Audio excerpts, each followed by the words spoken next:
Holy Spirit, we want more of you.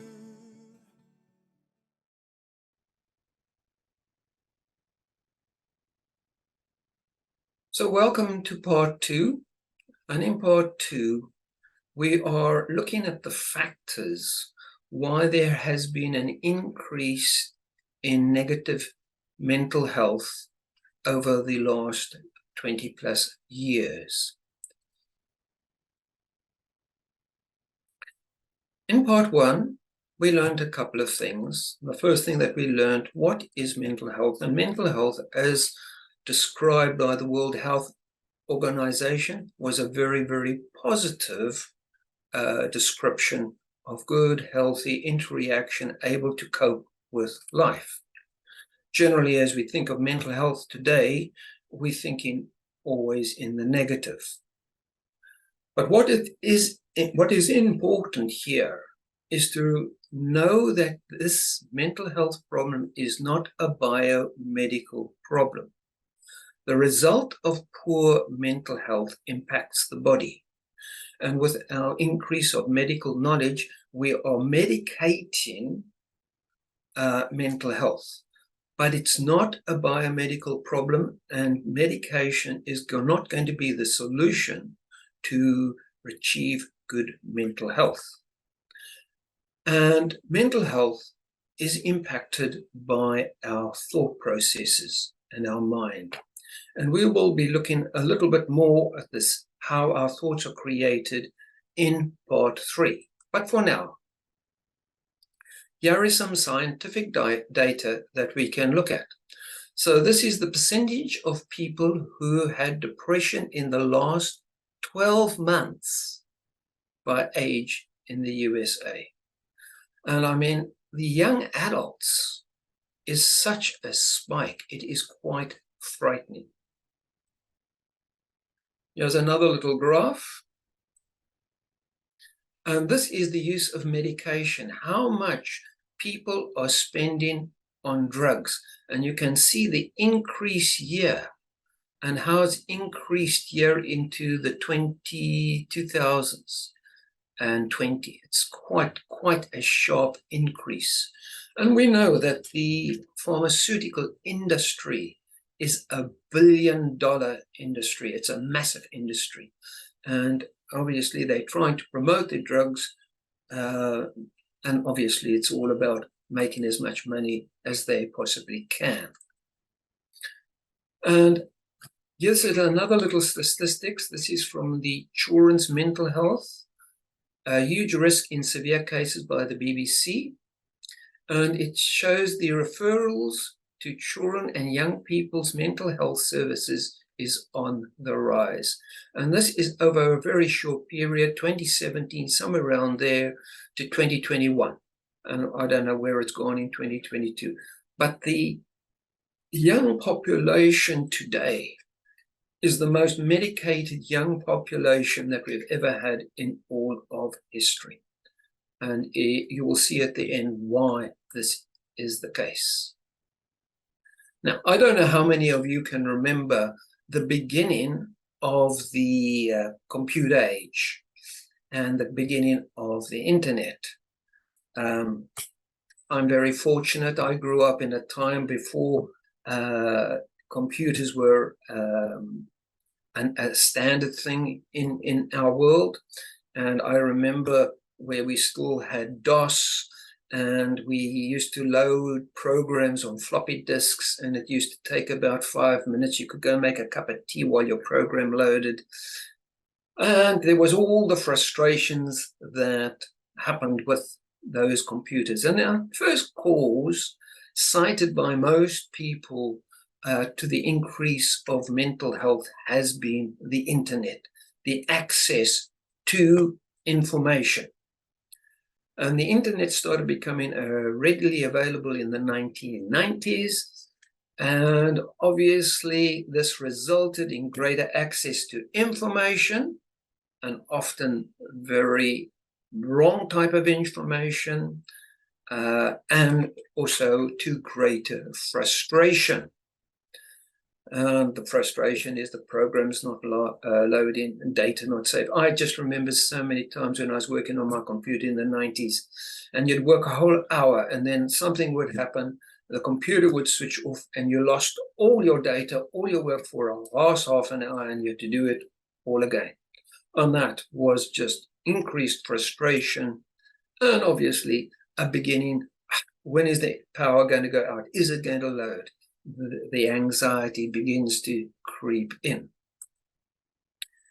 Now, the first group of people most affected by the use of the internet are a group which we call the millennials.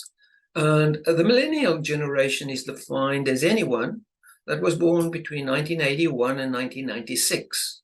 More or less, that's the age group, in other words, before the year 2000. And those people today are about 27 and 42.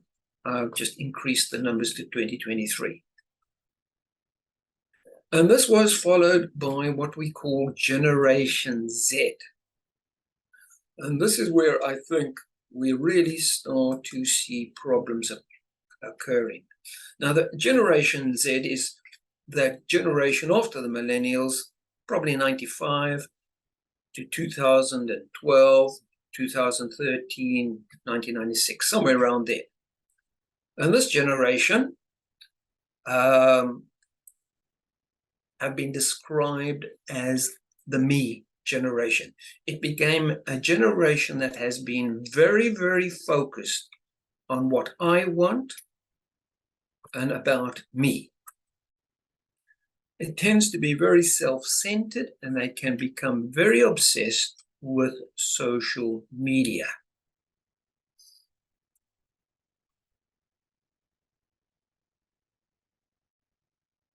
So this post-millennium era has resulted in wanting everything instantaneously, because as the computer age started progressing, we could get information quicker.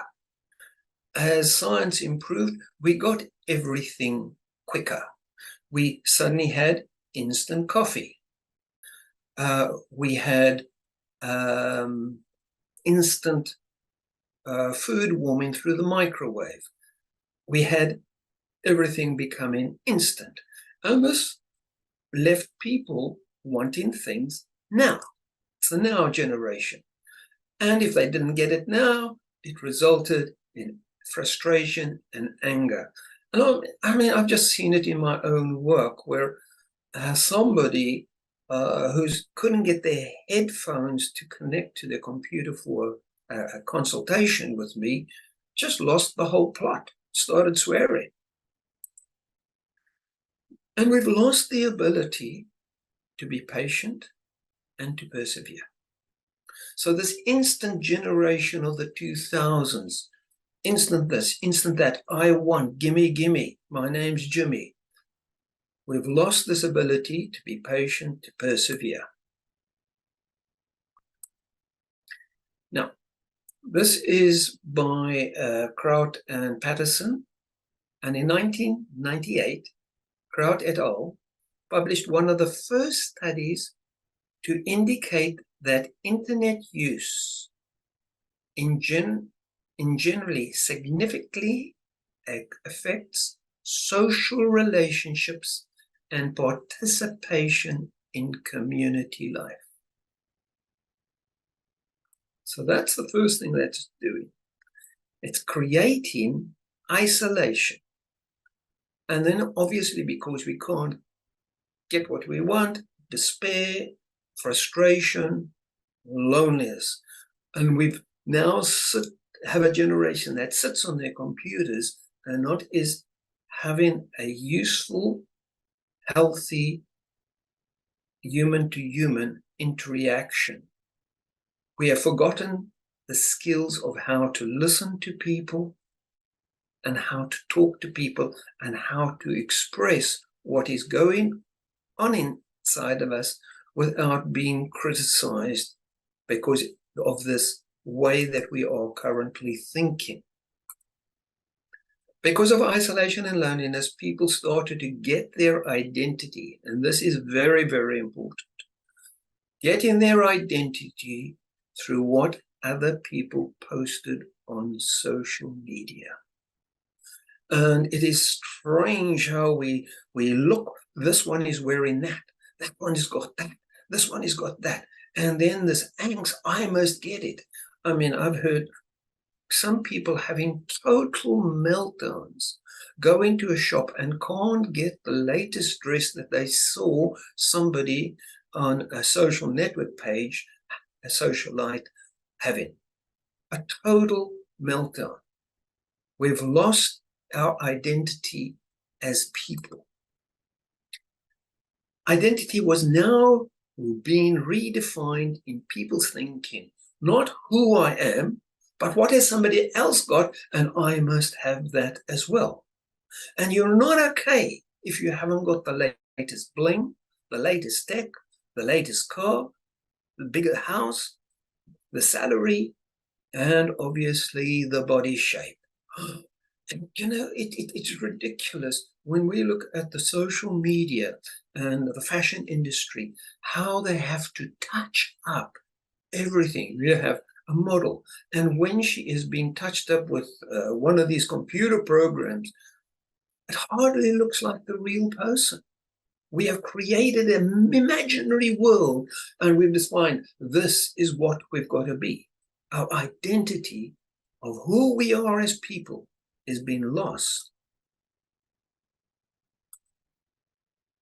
And obviously not achieving that recognition from others. People obviously today are very critical, and because of the being anonymous, we post things and say make very poor comments about people's shapes. And that results in, I'm not good enough. And after failing to be good enough, here comes the spiral. We begin to look to something that makes us feel good. So we start looking at pills. We start looking at alcohol. We start looking at drugs. We start getting into extreme sports. Why? Because when we do something extreme and we survive that extreme sport, we get a release of dopamine, and the dopamine makes us feel good. The problem with release of dopamine in the brain, it also releases a drug called delta phosphate that starts creating craving. I need to do it again. Another impact is the information that we have today. I mean, if we want to know anything, we just go onto Google. And this information era has resulted in endless streams of data of what other people think. And we just take it for granted. And I have, in my work as a therapist, as a counselor, people come to me and they've checked their symptoms on the internet, and they've come up with a diagnosis just because they've got markers, and they've now labeled themselves, and obviously results in, I'm not good enough. And this information is often accepted without logical processing or understanding. There is a problem today. We just take this data for granted without thinking about it.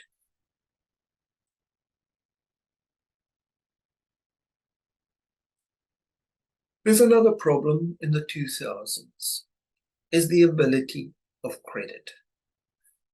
When I grew up, what you had was a bank account and a savings account. And then obviously, as the computer age was available, we started getting debit cards. And that was a useful way of getting your information out of your savings account or your bank account. But you could only use a debit card if you had the cash or the finances. The result now in the 2000s, we have the availability of credit. And because it's the I want now generation, we start buying. And it was amazing.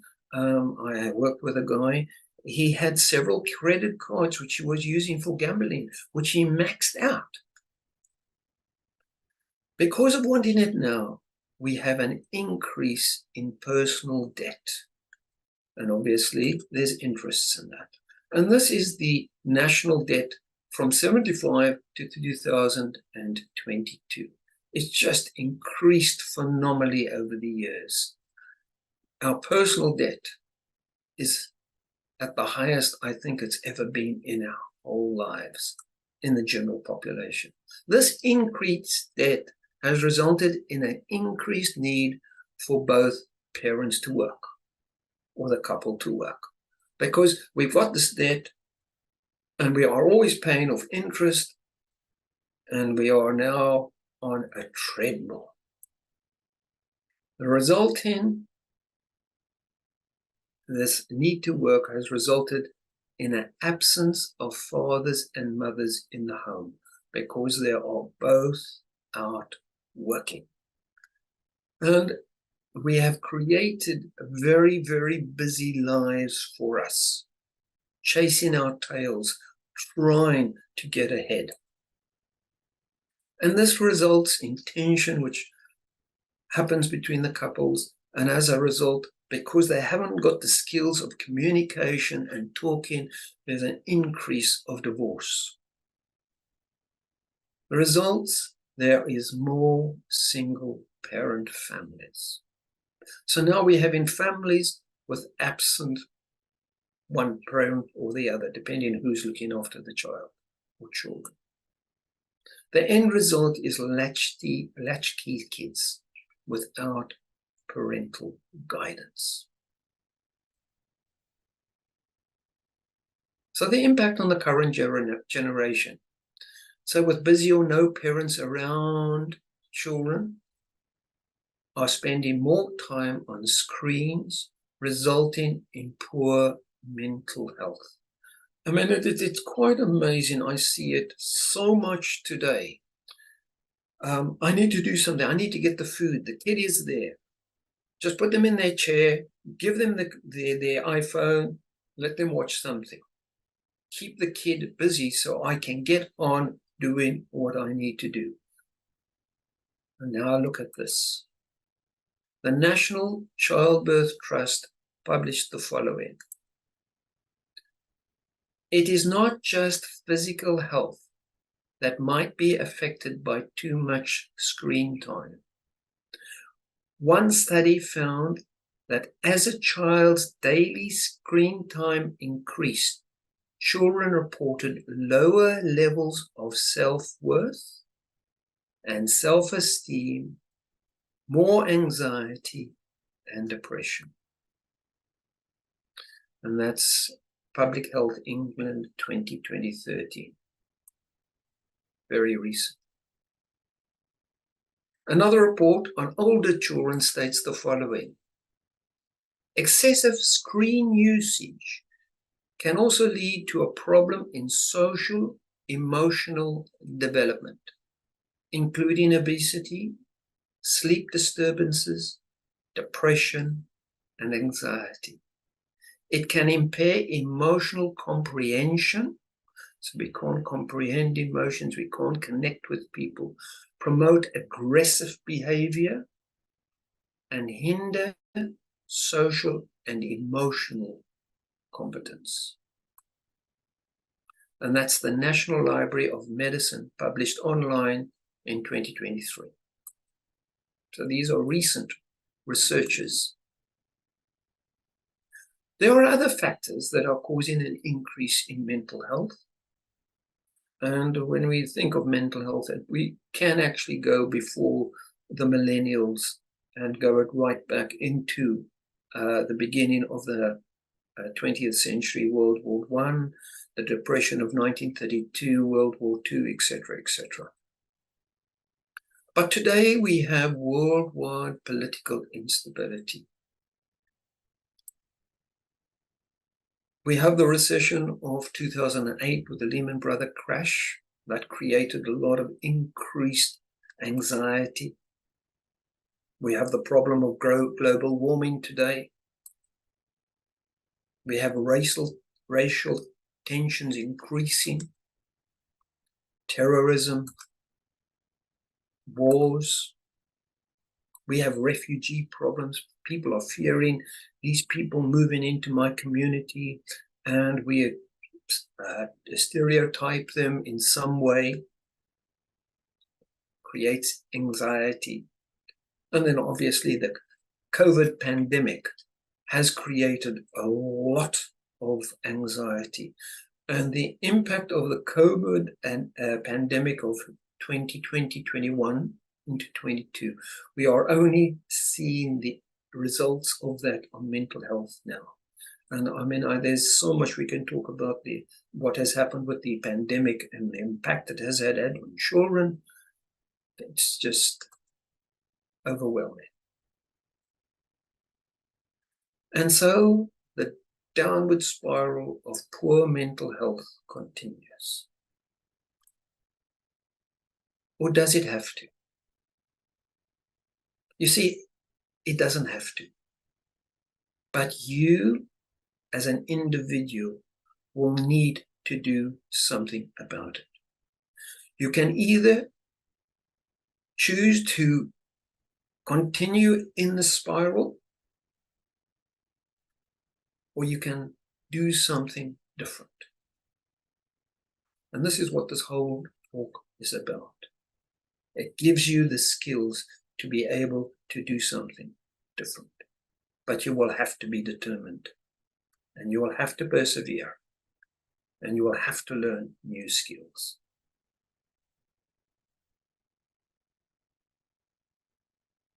We must remember that the internet and the social media can have positive influences. It's not all negative. There's lots of things on how to become fit, couch to 5Ks, exercise regimes, etc. And there's healthy living, healthy eating, good diet tips. There's lots of things on meditation, calming the mind, keeping in the present, and there's positive talks. But there's a problem with all of that. Not everything can be taken at face value. You can't just accept what everybody is saying, the latest fad. And we cannot approach these things unless we have the right mind management. Because if we are doing these things, these get fit, healthy living, meditation, positive talks, to try and be acceptable, we will be struggling. We have to develop a new way of thinking about who we are as people and developing a new understanding of the value each one of us is as a human being, not based on somebody else's view of reality. Unless people start managing their thinking and getting their identity in something more substantial, they are going down a very slippery slope, and they will crash.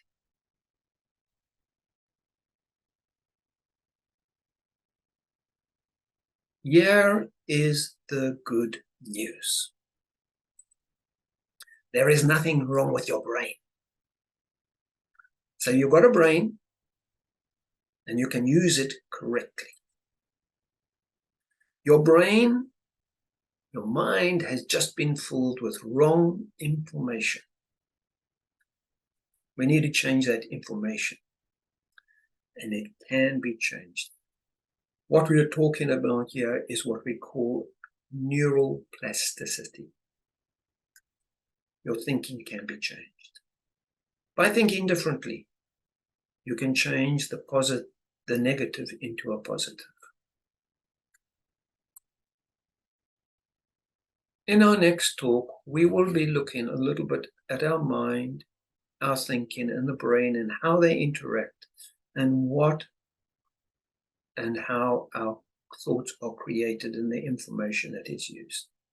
So I look forward to seeing you in a week's time on the 14th of November, when we will start part 3. Thank you for watching.